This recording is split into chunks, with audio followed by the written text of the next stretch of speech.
Just so you guys know, there are some brochures from Metaviber and also from Metastasis Research Society out on the tables outside. So you might want to take one of those flyers back to your oncologist and see if they would be interested in joining if they're treating metastatic patients.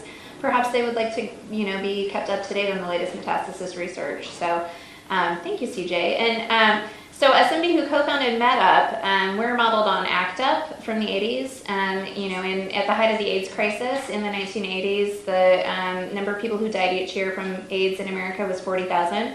That's how many people die every year of metastatic breast cancer and have for every year for the last 40 years.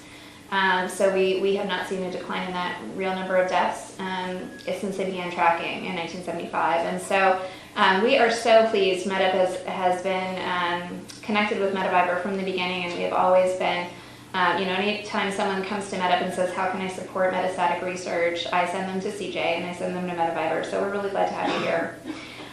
So next up, we're going to talk a little bit about different ways to be an advocate. So you've seen CJ and you've seen me, and you've seen some of the other folks. We've seen folks from Common and Metastatic Breast Cancer Alliance. And you may think that what an advocate looks like is someone like me who stands up in front of an audience and talks to the press and talks to audiences and organizes things and walks all over Capitol Hill and does that kind of advocacy. But that's really just one way to be an advocate. And I think it's important that we understand there are a lot of different ways to be advocates.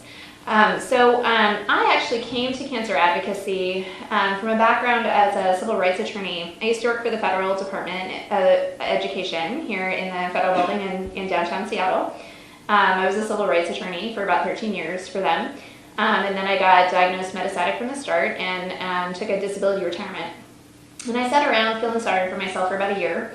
And then I heard about a training that an organization called Living Beyond Breast Cancer was putting on, called Hear My Voice. And I highly encourage every last one of you in the room who has metastatic breast cancer to apply for that program when it comes up again next year. It happens every April in Philadelphia. So I applied to it. I thought, I want to do something. I don't want to just sit around waiting for my treatments to fail, watching other people from my support groups pass away. I want to do something. So I went to this training, and the first thing they talked about was the many, many different ways that you can be an advocate. So it's not always just about political advocacy, and it's not always about being out there in the press. And some of us are quiet in our advocacy, right? Some of us are doing advocacy for ourselves, right? Self-advocacy is a kind of patient advocacy. Learning about your disease and being here today makes you a metastatic patient advocate. So I congratulate all of you for coming here and learning about how to advocate for your own treatments and your own best care.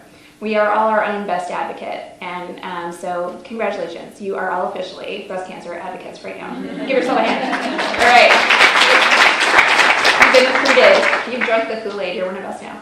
And you can also be involved in different ways. You can be involved in your local community, at your local cancer center, at your local oncology office. You can work with other patients who are newly diagnosed and need somebody to sort of hold their hand and tell them, I've been where you've been and these are the things that helped me. You can be somebody who works doing scientific advocacy. You can be someone who works on research grants the way that Terry does, and she'll talk a little bit more about that in a minute. Or you can be someone like me who decided after that training that I was going to start a national grassroots advocacy organization committed to changing the landscape of metastatic breast cancer.